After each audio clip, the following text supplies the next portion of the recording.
Celebrating the state's centennial has increased our awareness of our cultural heritage and the history of our forebears, of ourselves. Bismarck and North Dakota has become a veritable melting pot. Different ethnic groups, people with various backgrounds and histories, have settled in Bismarck and contributed greatly. One of my guests today, Peter Schmink, is one of those who has melted very nicely into Bismarck since the 1950s. Hello, my name is Mary Jane Shosey. I work with the Bismarck Public Library, and we, along with Cable Access, Community Access Channel, are very excited about presenting these programs dealing with our cultural heritage and our history. As I said, my guest today is Peter Schmink. Peter has been a long-time pediatrician in Bismarck. Since the 50s, Peter, you've lived in Bismarck? Since 56. Since 1956. Peter came to us from Holland. Peter left Holland in 1952. He was there during World War II, and Peter served as part of the resistance movement in Holland during World War II. Peter, when I think of Holland, I think of windmills and tulips and flowers and dairy products. Do you miss all of that? Yes, you miss it. What I miss in this Dakota land is the trees and the water. What I like about North Dakota is its endless wideness, and that is one of the things that characterizes Holland too. The vista you have, there is, thinking of Holland, I see long rivers go through an unending lowland. It's one of the poems that refers to that. And so North Dakota has that aspect of it. It does not have the mild climate that Holland has. Fortunately, it doesn't have the rain, although we would like to have it. And what I like about it here is the sunshine. Oh, we have lots of that, Yeah. don't we? Now, dikes also. When I think of Holland, you know, you say a lot of, it's a low country. That means its sea level is below sea level. Is that correct? Yeah, it is below sea level up to 20 feet is the lowest. So you have many dikes keeping the water out of your country. You have many dikes, and when you come with a ship into Rotterdam, which is most amusing, you are high on the water, and you look down on the train, and you look down on the cars and the people on the bicycles. So is that story we read as children about the little boy who put his finger in the dike, is that true many times over in Holland? No, there is no Dutch boy will believe that, because putting your finger in the dike won't make a difference. But this last big flood that was there in 1953, a major disaster. It was all right, but it could have been much worse but for one man who had a ship and saw the dike break, and he placed his ship very strategically in this hole in the dike from the water side, so that the people who were working on it could fill it up with ballast and sand and bricks, so that though a lot of dikes had broken, this strategic dike was saved. Now, during the war, when the Germans came and occupied Holland, did they bomb any of the dikes? Was there a lot of damage? They did bomb in Zeeland, in the south, that in this province close to Belgium. But they didn't bomb any dikes, because they didn't want the water there. They wanted to occupy it, so they didn't want a country that they had to make dry again first. What they did to prevent the British later on from coming in, raised the level of the water in all those polders that were mill dry, so that the land barely was above the water level. And so it would be impossible for the British to come in and fight there. So it was all wet all the time then? It was for the wet, British. yeah. It was very wet. Now, getting back to the wars that Holland was in, and I don't know if I should say wars, because I'm thinking basically of World War I and World War II. World War I, Holland was neutral. They maintained neutrality. Yes. In World War I, Holland managed to remain neutral, and the British had no objection, and the Germans had interest, because Rotterdam was the only way they could get things in. And we did smuggle a lot. In the beginning of the First World War, the sympathy was on the German side too, but that changed quickly after people learned what the Germans had done in Belgium in the World War I, because they ravaged Belgium in a ferocious way. King Albert of Belgium had refused to play Kaiser Wilhelm's game for the conquest of Europe, and so Kaiser Wilhelm took it out on Belgium particularly. And it was a very cruel war in which that beautiful library of the University of Leuven in French, was completely destroyed. And it was one of the most valuable libraries in Europe. You were born right at the end of World War I. Just at the end, and grew up in Holland. You were in pre-med school right when World War II began. Now, the Germans came in and invaded the Low Countries in May of 1940. Yeah. Queen Wilhelmina was the monarch. What was Holland like right then at the start of the war? Well, at the time, you have to backtrack a little bit. In August 1939, I came home. Where were you going to school? It was vacation time. So I had a little motorcycle, and I was going home, and all of a sudden I saw a proclamation which said that we all had to be mobilized the next day. And I didn't know what unit I belonged to, but I went home and looked at my little booklet, and it said go to the city of Hoorn, which is on the Zuider Sea, a beautiful old city of the West India Company. And so we went by train there. Many students did? Well, many students, and all the 20-year-olds did go. This was a masterpiece of organization. It took, they mobilized 275,000 men and 14,000 horses in one day, and everybody was at his destination at night. And we found barracks, we found beds, we found just about everything we needed. It was that well organized. However, when I looked at my gun, it was a gun from 1895, and it was crooked. And so when I showed it to the sergeant, he said, "Oh, you're supposed to shoot around the corners with that one." Peter, I was just going to ask you, it's great. You didn't need to poke your nose around. You No. could just... But, you know, this took 24 hours, this whole mobilization. All these people were in their place, and the next morning the trains ran normally again for the public. What were your feelings at that time, Peter? Were you frightened? What were you as a student and a young person? Yeah, you know, the tradition of military service in Europe is an old tradition.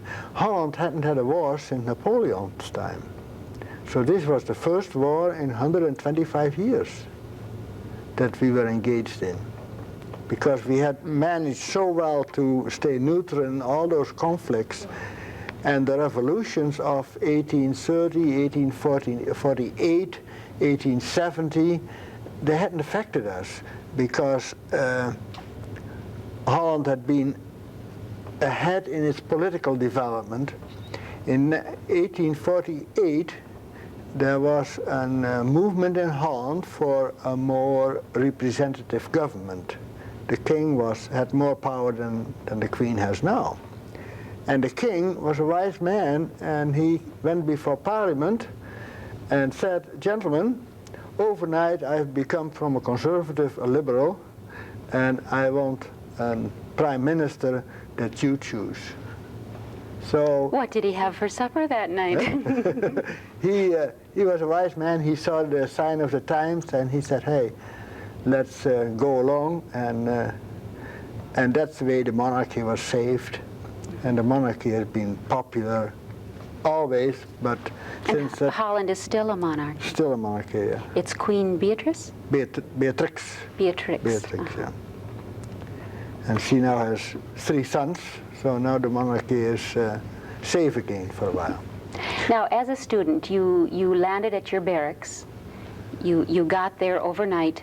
What was going on inside the barracks? What were you talking about? Do you remember? We were not talking about the war.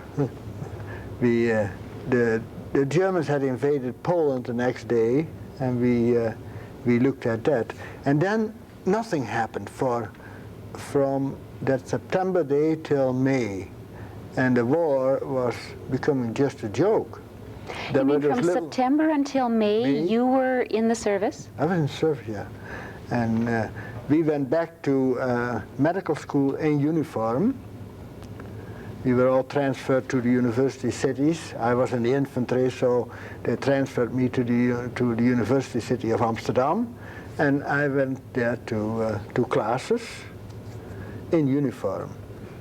And that was the only difference. And there was no tuition, there was free room and board, and there was very little restriction on our freedom. So it suited us just fine. What happened to your crooked gun? My crooked gun stayed in Hoorn and another infantry soldier got it apparently. But in the time that I was there in Hoorn, we were marching every day with heavy packs on our back, and that was a pretty hard life. Oh, truly. This indoctrination of just like, be here and go to the Marines. The first 6 weeks is not easy. Well, the warning you must have had, as you said, everybody was mobilized and at their station within a day. How much warning had you had that you were going to be called up? Oh, there was just a proclamation all over the cities. So as soon as you read that proclamation or heard it, off you went? You packed and you went. Huh? Uh-huh. Yeah. Now, Germany invaded Holland in May of 1940, yeah.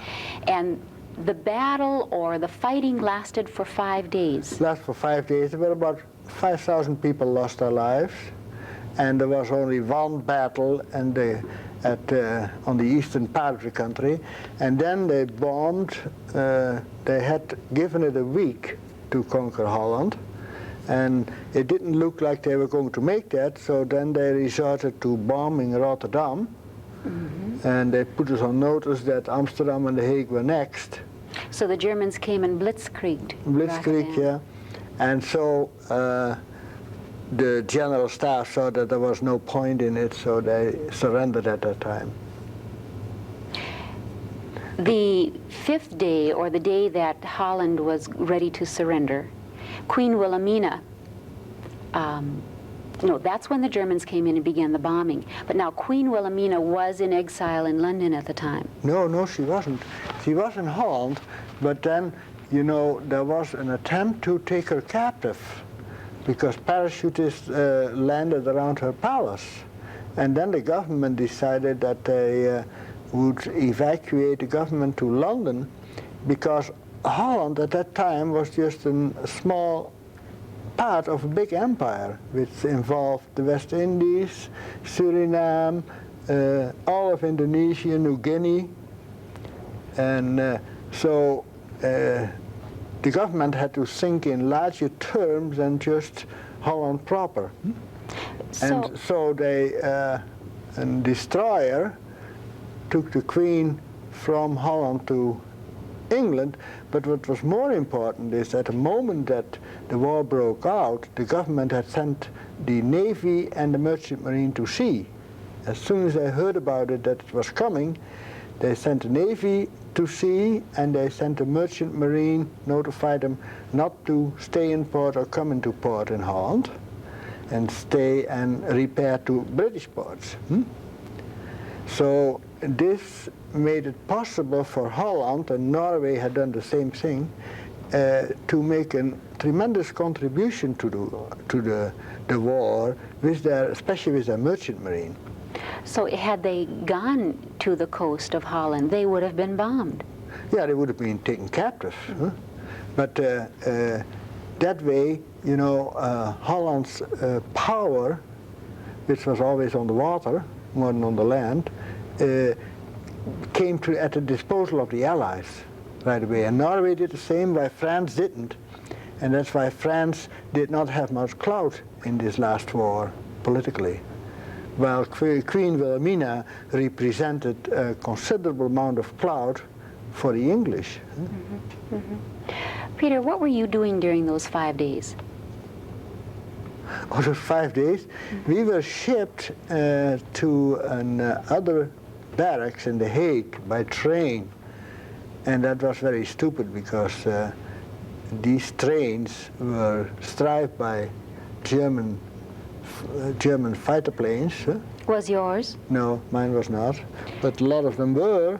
And when we came to The Hague, we sat there and waited because there was no assignment yet organized for us. So did you actually physically fight during those 5 days? No, I didn't fight at all. I sat in that barracks in The Hague.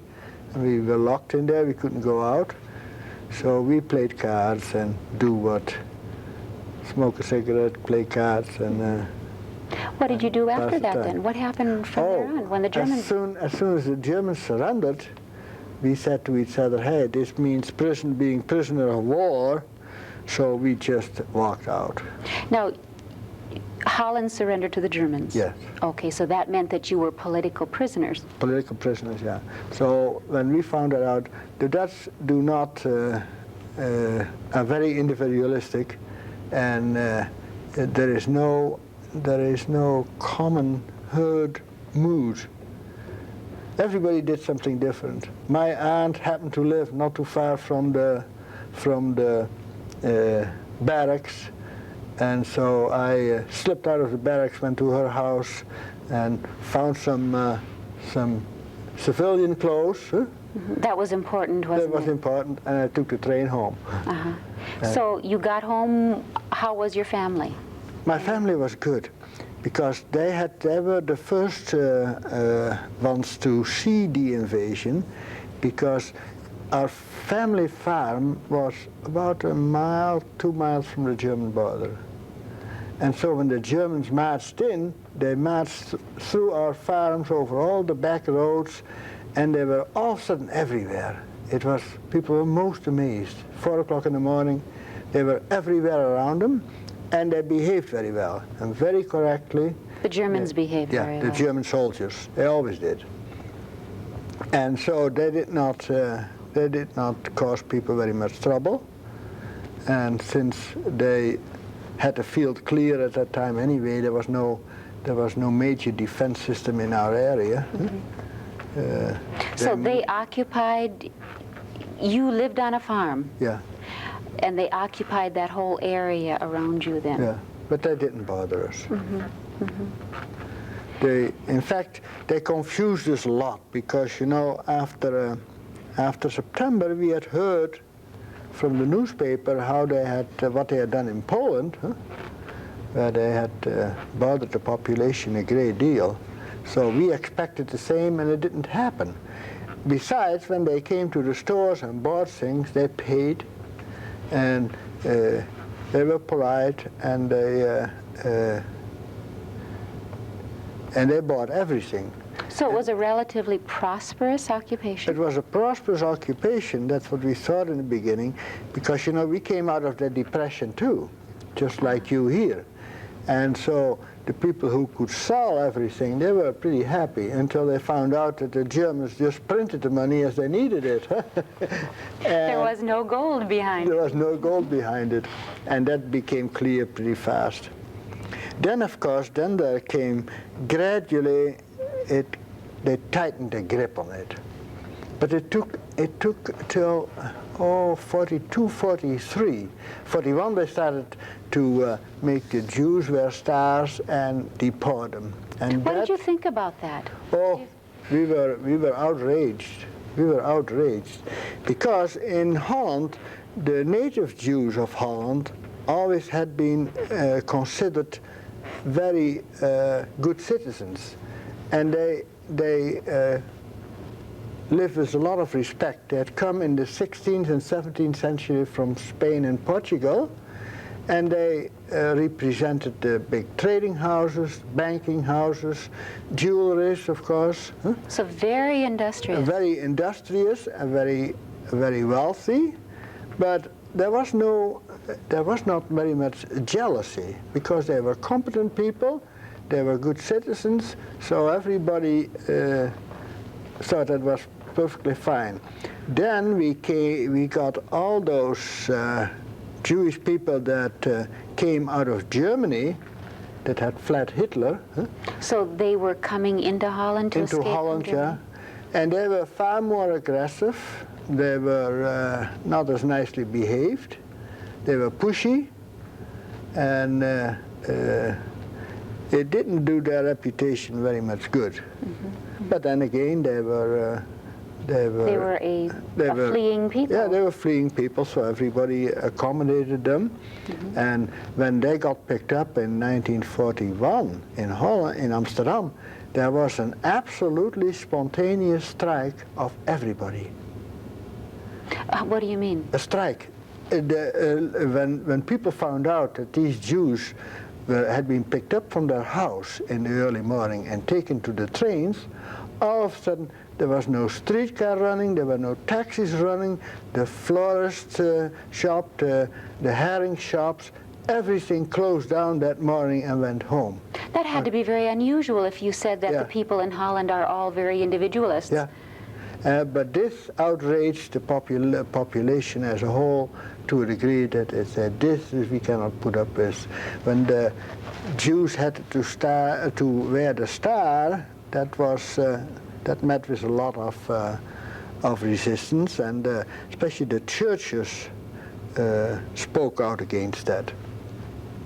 But there was no violence. But at that time, and there was this strike, and the Germans broke that strike very forcibly, right there. What did they do? What do you mean? Oh, they went in with clubs and arrested people, and So then and the this- people you arrested, you never saw anymore or heard from, because they disappeared somewhere in Germany. Peter, was this one of the first times then you saw the cruel side of Yes, the Germans as opposed yes. to the cultured side that they yeah, presented? that was the first real occasion that these things happened. There were approximately 120,000 Jews in Jews in Holland Holland, at the yeah. beginning of the war.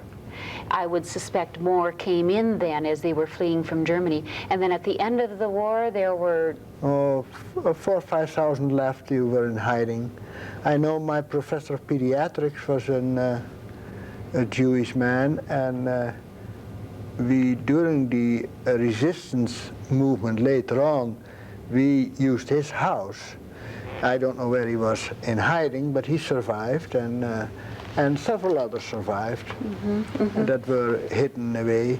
But if the Germans caught you with a Jew or an Allied pilot, you had a good chance to be shot. These are the two main enemies of them. That was the British and the Americans, and the Jews. They consider them just as enemies. So during the war, you continued in medical school? That was... I went back to medical school in 40 and 41, and I think 42 we started to have trouble. And gradually the Germans were tightening the noose. And you know, the population as a whole, we did not know how this war would turn out. Initially it looked like Germany was going to win, and the Dutch, being a trade nation and being a realist, they say, well, we may have to live with this. That was the attitude in the first 2 years. As they started to tighten the screws, we decided we couldn't live with that. And so then this whole resistance movement came up. Started with underground papers. The first one was Trouw, and that's still a major newspaper in Holland. And a lot of these people got caught and executed. Again, anyone who was caught printing an underground newspaper, distributing it. Yeah. In fact, even listening to a radio, is that? Listening to the radio was, they knew everybody was doing it. They made us turn in the radios, but there were so many radios, if you turned one in and you hit 4 others. Huh? And so we had radios hidden in closets, and it is a nation of then 10 million people, and then with the German soldiers who were needed all over, and the Gestapo, they didn't have time for all these things either. They couldn't check everything. They couldn't check everything, although it was amazing how much they could check. Why do you say that? Did you have some personal experiences that they searched Well, we were on our farm, they were twice. See, at the last year of the war, we had on our farm 28 people hidden. And 10 or 12 of these were Allied pilots. How did you get them? Were you part of an underground system? Well, you ease into this. It's very simple. I was in 43, it started. In 43, the Allied fleets of bombers came for Bremen and Hamburg, and that route ran right over our farm. So I remember in the spring in 43 that I was lying on my back in the yard and counted some 1,500 of them. Planes flying over. Flying over. In the daytime the Americans, at nighttime the British. And we could not understand that there could be anything left of Bremen, Hamburg or Lübeck, because this was day after day after day. In the beginning, the Germans sent their fighters against them, and they had those dogfights there right in the area where we lived. So you could watch up in the air and see the... And I had an aunt, a maiden aunt, who just enjoyed that no end, and she had no fear. Huh? So we would just stand at some place and look where those planes were standing, because they were strafing, so the bullets were flying around too, so you had to hide behind something, but you wanted to see it.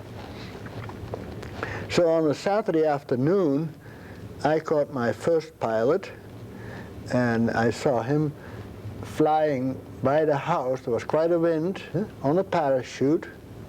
I could see he was a big guy, and he was floating right into Germany with the wind. So I grabbed my bicycle and bicycled that way, and went after him, and I found him just half a mile outside of the border. Now, you said you were 2 miles from the border, so he drifted about 1.5 miles with his parachute. What nationality was he? He was a Texan. Huh? Texan. A Texan, yeah. He said, where are you from? That's definitely a nationality. Yeah. He said Texas. Fort Worth. I said, where is that? He said, in Texas. And I said, what do you want? He said, I want to go back to the States. So I said, oh, that's easy. And it was on a Saturday afternoon, and it was a beautiful day, in fact. And I knew that the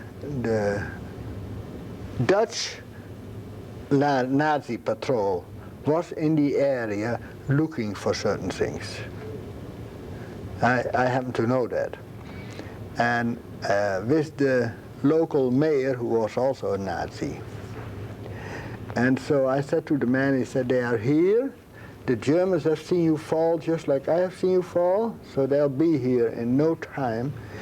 And where we lived, there were still remains of an old peat marsh, where, see, between Holland and Germany, there had been in existence since Roman times a long peat marsh about the size of the width of the Red River and half as long. Red River Valley and half as long. So this had kept the Romans from being able to get through. Now, a peat marsh is just mud and tar and... No, it's old vegetation that has formed a swamp.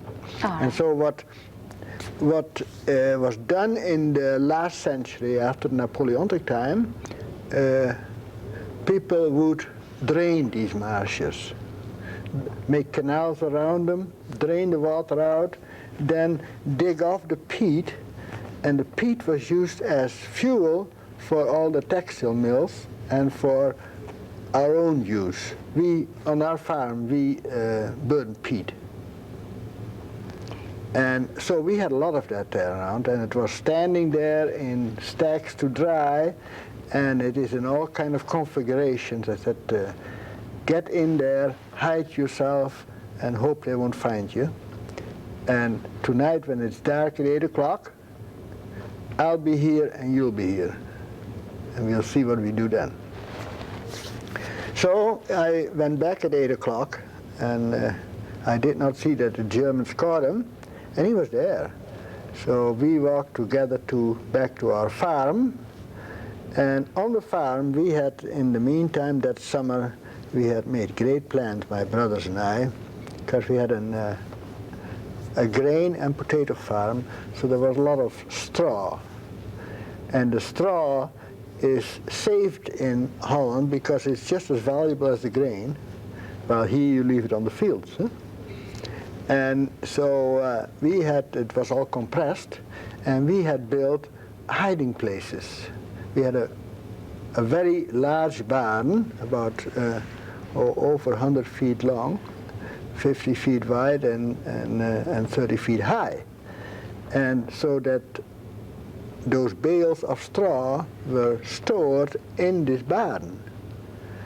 And so we stored them in such a way, with planks around it, that we had spaces where we could live. Little dugouts. Dugouts, yeah. Sure. And then the whole secret was to get an access to that, so that you could just push a bale in there, in and out, so that you could get in and out yourself, and then close it. And then when there was an alarm of some kind of things, the people in the house would knock on the beams of the barn, and that resounds. So we would know the signs and say, stay in there, don't come out. Huh? And they knew how to get us out later on, so they would come in and get us out. I took him to this hiding place, and he was utterly surprised. He said, I've heard about that in England, of people that say those things exist, and there are organizations to help you, but I never believed it really. So I was there. He had some injuries, so I called the local doctor and said, come over and look at this guy, which he did, and they became friends. How long was he with you? He was with us a couple of weeks, and then we shipped him to another farm, and then to a third one, so to decrease the risks and make him also. We had to make a Dutchman out of him, you know. He was a Texan who is used to a wide space and walks with his arms wide apart, and his haunts you walk like this, you know. Not to touch anyone. How about his accent? Did you ever... Oh, yeah, well, his accent, we couldn't do anything about that, and we couldn't teach him Dutch. All we were after is make him look like a Dutchman. See, the British British pilots were very often caught because they walked on the left side of the street instead of on the right. They walked on the left side of the street. Well, Was that a telltale sign sure, instead of because sticking to the right? in Britain you keep left, and in Europe you keep right. I mean, even just walking on the left side would do it. Yeah. Oh yeah, and also the way they walk and the way an American walks is entirely different than how a Dutchman will walk. Hmm? Even still? Still, yeah. We said, in fact, when my wife and I are traveling, we sit on some kind of in an airport restaurant, and she'll say, there are a group of Dutchmen sitting there. And I say, how can you tell? Oh, she said, they look so bright and stiff and strict. So That's from those wooden shoes, Peter. Yeah, It's now, hard to walk in. this is mostly the Hollanders. Casper and I are Saxons. We are kind of a little different brand of Dutchman. Now you're talking about Casper Borgreave up at the East 40. Of the East 40. He and I come from the same area. Ah, you didn't know each other, surely? Well, I went to school with his cousins. And So the Texan was the first. he was the first one I had. Other people had that others. And so there was a route to get back from us to England. And we tried out that route, and so what happened was that after we had taught him enough so that he could sit in a train and ride a train without being obvious to the German patrols that would come through there, by the time we had gotten the papers for him, and clothes for my father. He was about the size of my father, and my father started missing more and more shoes and more clothes. And so one day we decided that he was ready to leave.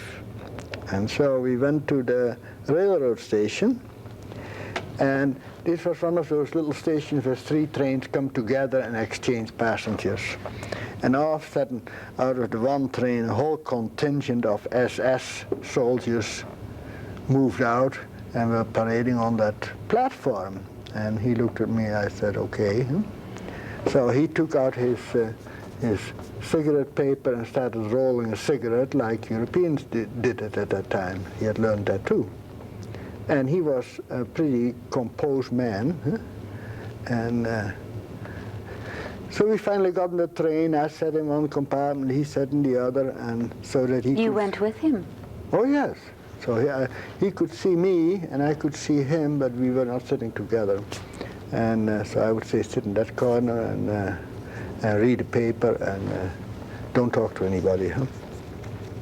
So then the control would come. First the man, the conductor of the train for the tickets, and then the Gestapo would come through the train and check your identity papers.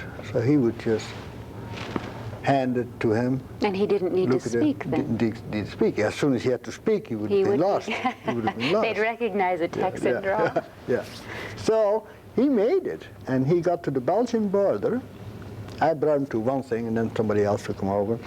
When he came to the Belgian border, that was a bigger problem. There all of a sudden in stormed a group of people in Gestapo uniforms and took him captive and said, you come with us. So he did. He said, oh, I'm caught, So they put him on their truck and took him across the Belgian border and put him back on the train to Brussels there, because they were our people. Oh, and they were our people in Nazi uniform. What an organization this had to be. Yeah, but that is all, these things are all done locally. One does this, one does that, So these people, and you just had to get together. A lot of these organizations got caught because people wrote down names and addresses and people talked. And so the most successful organization to which I have belonged was in 1944 in Amsterdam. And that was a group of 3 British officers, Jewish boys, Dutch Jewish boys who had escaped to London, were trained as British officers and were dropped in Holland again with all the necessary papers. And they didn't look obviously Jewish, but they were. And they set up an organization in Western Holland to provide Western Holland with British weapons to arm the civilian population, because the British did not want to invade in that muddy area, because they thought our losses are going to be tremendous. So what they planned to do is provide the population of Holland with so many weapons and let the Germans know they were there, that the Germans would think twice and would be more inclined to negotiate. This was towards the end of the war, when most of the German command knew that they had lost the war. Were there a lot of weapons then that were distributed to the population? Because I was, this headman was a Jewish guy, and there were two other officers, and they ran the place. And then we had a communication system with London, and that was very ingenious. When this fellow came to Holland, he got in contact with a professor of pediatric that had recruited me for this too. And this man was a first-class guerrilla organizer. He had it. And he had the whole personality for it. He was a natural commander, and he had authority. And so he had set up this organization, and the organization was such that you knew the man above you, the man below you. That's all. And that's all you knew, and you didn't know what it was all about, and you didn't know, you just did what the group agreed. You had to trust to do what you were told to do. So I had no idea where I was in this organization, but I hadn't found out at the end that I was hired by the 5 top people that were in there, because the three Britishers, and there was this Dutchman who was in there, and there was another guy, and then were another medical student and I were recruited by him, and then another law student joined. What were you students doing for them? Oh, career services. For example, I would go to those fields in the country, and then we would listen to the radio at 1:30 in the afternoon, and that would say the milk is boiling over, which meant to us there will be a dropping, and it will be between 12 midnight and 2 a.m. And then at the end of that broadcast, there would be say, the machine is going full blast. That told us it's on that field. So it gave us ample time to go there on the bicycle, and we would, the crew that worked there had been listening too, so they knew that it was their field that would come, and we would all of a sudden at midnight appear there on that field. And this was full of Germans, and I still don't understand how we got by with that. Because you would stand there in this meadow, right in the middle of nowhere, as far as there is nowhere in that Western Holland. And then you would hear that British plane come over, and we had a Eureka, which was a little contraption that sent out a certain frequency on which this plane homed in. And then we would, in that case, I think it was the letter L in Morse. We would sign it with one of the straight up lights. When he flew over us, we would sign an L, so that he knew that we were the right group. And then he would go off to that little island Marken there in the Zuiderzee. We would turn around, come back, and then when we would come back, we would, when he was close, we would signal that again, and he would drop his load. And our only worry was not to get it on our heads. In the dark always. All in the dark, and some of them ended up in the ditches, because it's all water there. It's all little pastures with water and little secret ways to get it, because here's a little patch of land, and to get to that is a trick to know, because there is water, there is water, there is water, but there's a narrow area where you can jump over, and you have to know these things. And that's what all the locals knew. So we would collect all that, and that was, that were beautiful things. There was cigarettes came always with it. Oh, not just ammunition, not just arms. Not just ammunition, no. Cigarette and clothes for specific people, for those 3 officers. Mm-hmm. You had requested this or that or the other, or they sent some of this, and coffee. Powdered coffee. And that was rare. Oh, that was in these. Now, Peter, were you smoking during those days? Sure, sure. And then we would go back, and and we would. There was a man in Volendam that Volendam is that tourist trap there, and that was close to there. And that was Heintje van Madoet. And Heintje van Madoet was a courageous man, and his mother was also a courageous lady. We would store these things on her ceiling, and those houses, if Dutch houses are small in general, these are just like playhouses. And that attic of that lady was full of weapons and of code books and communication equipment.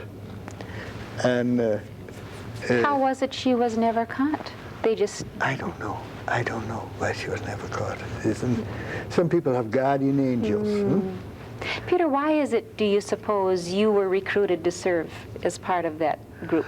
Oh, not any special reason. He had known me as a student. I had taken an exam with him, so it was just that you know somebody, huh? And that you say, hey, this fellow seems trustworthy to me. Had the Germans ever realized that you had been in the military? Well, I suppose if all of the young people were... you know, I made it a point never to meet Germans for inspection if I could help it.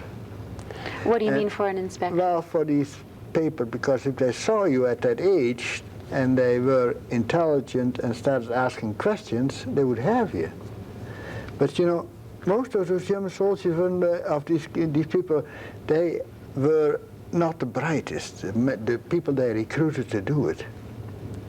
There were a lot of those people that had never made it in Holland. There were a considerable amount of Nazi sympathizers in the beginning. It was the Nazi party in the 30s, before the war broke out, had as much as 7% of the population, so that was significant.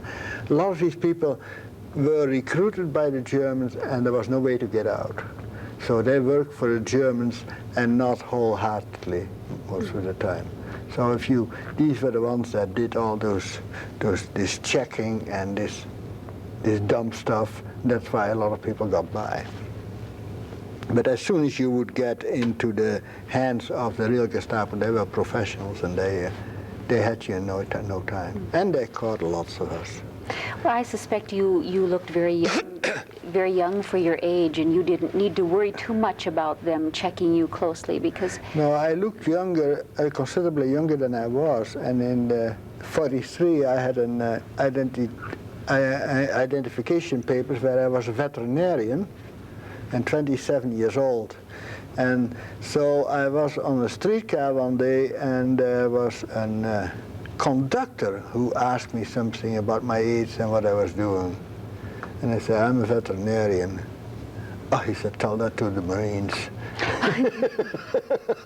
So I was on notice that was too high a role for me at that age. You needed to be a schoolboy, perhaps. Yeah, I looked more like a schoolboy at that time. Did you have a regular job in Holland during that time, or were you just working with the resistance? Yeah. Was that not, wouldn't that have been suspicious? Wouldn't they have, if they had ever caught you, wondered how you truly made but your... But you know, where we lived on that farm, and I was there for quite a while, there were two Nazi farmers on that area. And they were people that were discontent. They had voted for the Nazis, and they had been recruited by the Nazis, but they were honorable men. Huh? Oh, so they were Dutch. They were your neighbors, but they were Nazi sympathizers. Our immediate neighbor was a German, and he was very anti-German. And he was stateless, in fact. He had no nationality. And he was afraid that the Germans would call him up for service and his boys. So he was very anti-German, and he was a very, very strict Catholic, and he thought Hitler was the Antichrist. Huh? Of all these things, except what we picked up now and then, and we saw these people marching through this camp while we were sitting there being treated as gentlemen. And we were treated well. We had hunger, and there wasn't enough food, and the coffee was, of course, an ersatz coffee, but we drank vast amounts of it, and they made it out of peat, I think. The tea was undrinkable, but you could smoke it, the dry tea. Put it in those little wrappers and make cigarettes out of it. Anyway, we had a couple of real wits in that camp. They are all now professors in all kind of fields and prominent people, and they were prominent in that camp already, and they had a lot of spirit and a lot of wit. So. Do you still see many of the people Oh, yeah. that you were involved with during Yeah. those times? I still see him, and so we were there. This was January or February. Got in, and we got out in May, so a couple of months. And there were those camps live on rumors, you know. You have one rumor after another, and then there was a fellow who was a good journalist now, who gave out a kind of comedian, and he would comment on all those rumors. And we would have at night, we would have a ball before we went to sleep because somebody would entertain us. Except for the hunger, we had a marvelous time. And then all of a sudden, in May, one morning, they said, "Get ready, go home." And you found your own way home? Well, yeah, we had. They gave us a ticket for the train, and they sent us out. And they said, "Now you report to your local labor bureau and register for Germany." We didn't have to sign anything. We didn't have to promise anything. Huh? We were just dismissed. And the reason for it was this, that in that camp, the students that were there, a lot of them were children of very prominent families and people that the Germans needed to work with. These were people in government who worked with the Germans and against the Germans, you know, this which we all did. Huh? And they had put pressure on these Germans to get all these people out. And the churches had taken a stand on it, and the Germans say, "Well, it's not worth it, we'll just tell them to go to their labor bureaus and register for Germany, because they are no good to us in that camp anyway." So we got out. Did you go register? No. Of course not. How many did? Well, 20% did, and 20% went to Germany. And quite a few of them never came back. But you know, the threat of the Germans in the paper and the way people in cities, and a lot of people are very fearful. And they are very dependent. We lived on a farm, and my father said, "Of course you don't go register. Just disappear here, huh?" And is that where you stayed then till the end of the war? That's where I stayed, and that's where I then caught this pilot, and more pilots came. We had pilots were coming out of our ears after that. And then one day, this policeman in our town, a very impressive man, on his bicycle, stopped by late afternoon and talked to my mother and said, "Tomorrow morning at 9 o'clock, I'm going to come with the Germans to arrest Peter. And be sure he's here." Huh? Straight-faced. And be sure he's here. Yeah. Straight-faced, huh? And then he said, "Farewell." So I came home, and my mother said, "Get lost quick, huh?" So I thought, oh, I might as well. The only good place to hide when they're looking for you is the big city. So I went that evening to Amsterdam. And then I was picked up there by this Vene class for that organization after a little while. And was in that organization. But there is a nice story about how this man operated, because he was a genius guerrilla fighter. The one in Amsterdam. In Amsterdam, that was later on professor of pediatrics in Leiden. This man had lived in his student time in a house, a boarding house, of a German woman who was pro-Dutch. She was of German nationality. She lived in Amsterdam. She'd lived there for many years, and she was loyal. And so he went to her and said, "I wonder whether you could help me. you have this beautiful big house, and this house will be taken by the housing commission as soon as they find out how much space you have here. And what I like you to do is rent to me the fourth floor, the top floor. And then I would like you to rent the second and the third floor to German officers. Real German officers. Real German officers in Amsterdam that live there. Huh? So then the house would never be checked if the Germans were living there. Right.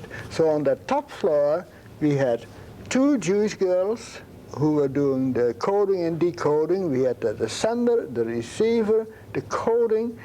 We had a whole operation for communication with London. Right under their noses. Right on top of the floor. And you know, this is an old trick in all these things, because one day I had to go and deliver a message to somebody in the Peace Palace in The Hague. And so I said to the man, Peace Palace of The Hague, that's the German headquarters. He said, that's correct. And in that German headquarters, this is the password to get in, and then you ask for Jan, who is the janitor there, and you give him this message. He's one of ours. So and that's the way a spy operation works at its best. Because Jan was never suspect, and I wasn't suspect, and we just went there, delivered the message, and went back. Whatever happened, Peter, when the policemen and the soldiers showed up at your home and you weren't there? Did they just not look for you anymore? No, well, you weren't there, so that they were used to that. And later on in the war, after I wasn't there, they raided the farm one day, and when those 28 people were there, and they caught 2. 2 of them were just people who were in hiding, young people, and it was so far advanced in the war that they didn't want to bother with that. They didn't find the pilots, although they were there. They did not go into my sister's room, which had all kind of arms on the table. She had locked it, she had gone out, and she had arms on the table. When they came to it, they said to my father, open it up. He said, I don't have a key, you can kick it in if you want to. He didn't know it was there. And he would just tease him. He said, now look there and there and there. There may be some guys hiding. He just teased him. And so they didn't find anything, and that was they found something everywhere in the neighborhood where they did it. Now, you said this was towards the end of the war? The end of the war, yeah. And when they did those raids, they shot the minister of the church, the head schoolmaster, the headman of the depot, and the doctor, plus a few farmers. Did they accuse them then of being resistance? They found these Allied pilots there, and they found so much incriminating material that was on our farm too, but it wasn't in the house, and it was we had it all in the hiding places, and so we were the only one that came through unscathed. My sister was in Ravensbrück. She was a nurse in Amsterdam, and she was engaged in operations there in the big university hospital. See, the Germans would capture a lot of these people and put them in the high security prison. And in the high security prison there was a warden, and his name was Hansen. And I got to know Mr. Hansen because one of my best friends was in there. And as a prisoner? As a prisoner. And Mr. Hansen brought me a letter from him. And so I gave him all kind of things back for him. And he helped him so that in his trial, and his father was the Governor General of Indonesia, so he was very prominent, from a very prominent family. And so I got in contact with him, and so when my sister needed some help with some of these people, we went to the professor of bacteriology of the University of Amsterdam. And there were a couple of things that the Germans were deadly scared of. That is dysentery and rashes. A measles rash would just make them panic.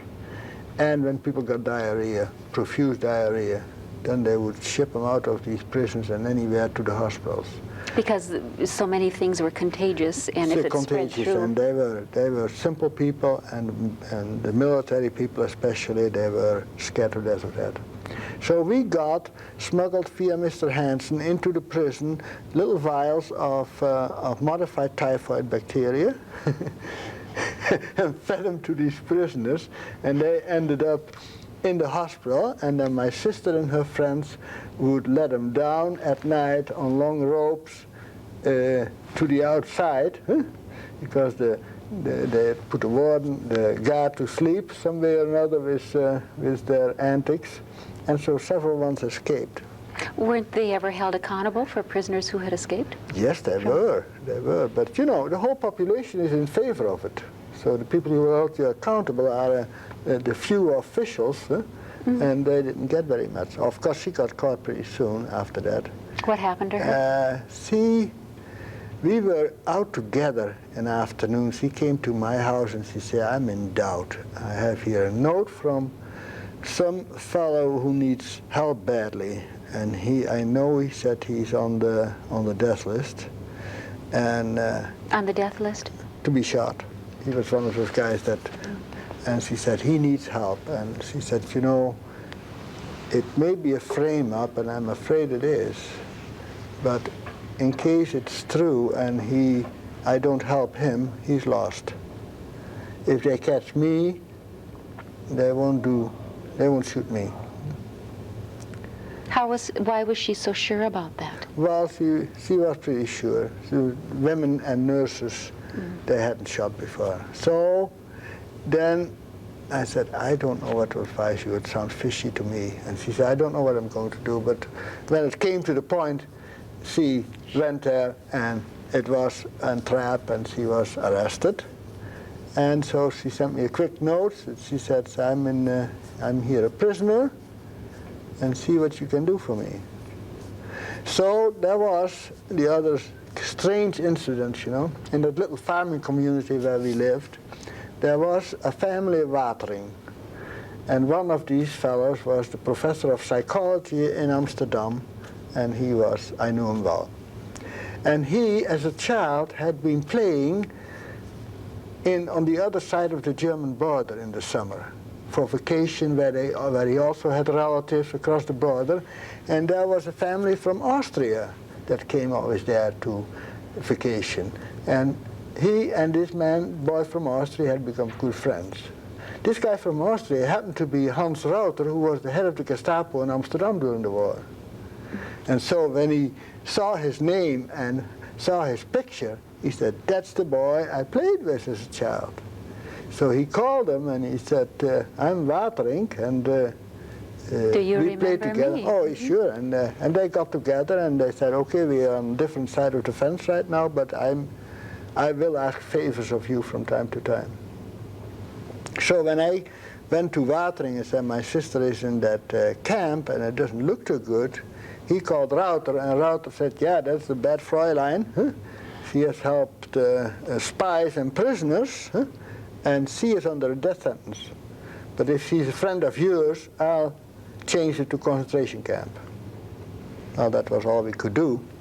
And she shortly thereafter went to Ravensbrück with 800 girls from 875, I think, were there, that went to Ravensbrück, and they were finally rescued by Count Bernadotte in April 45, and then there were less than 300 left.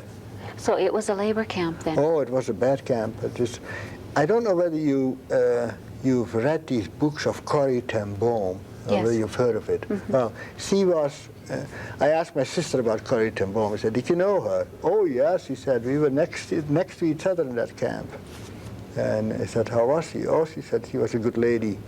But she was so utterly pious, it was too much for me," she said. We have the Corrie ten Boom books at the library, and they're very well read. Yeah, they're well written, and everybody likes to read them.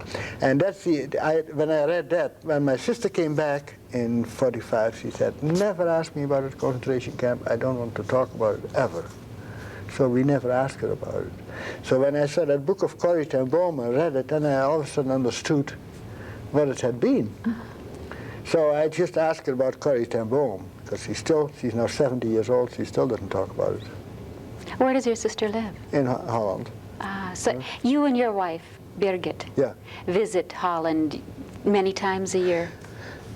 No. Birgit is now in Denmark because her mother died this week, and she was 92, so she had to go there. I just came back from Holland, where I had a family reunion, and where my youngest son also was, so I showed him around Holland.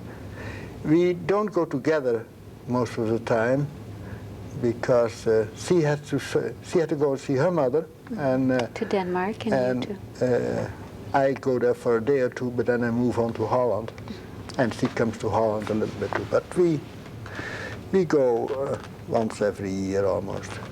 Peter, you considered yourself very lucky the way you escaped from the war. Yeah, I was a little confused afterwards, because you get out of this high pressure lifestyle, and you're 25 years old. This is the most exciting cops and robber game that you can imagine. Huh? When you're 25, for my parents it was a different story.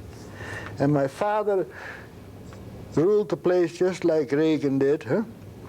How was that? He said, this is what you want to accomplish, do what you want to do, don't tell me anything about it. That's how Reagan did. I think that's the way he did it, because my father and Reagan had a lot in common, and I think that's the way he did it. Huh? And so when they had him on the hot seat, Had your father on the hot seat, he didn't know what it was all about. So they couldn't get anything out of him. And he said that's the only way to do it. And my mother was good for everything. We made her sit in the train, loaded with guns around her waist, because she was fairly slender, so she could make a nice fat lady out of her. All those skirts around her, and she never asked any questions, so she just took it where we wanted to have it. She helped out. They were magnificent people.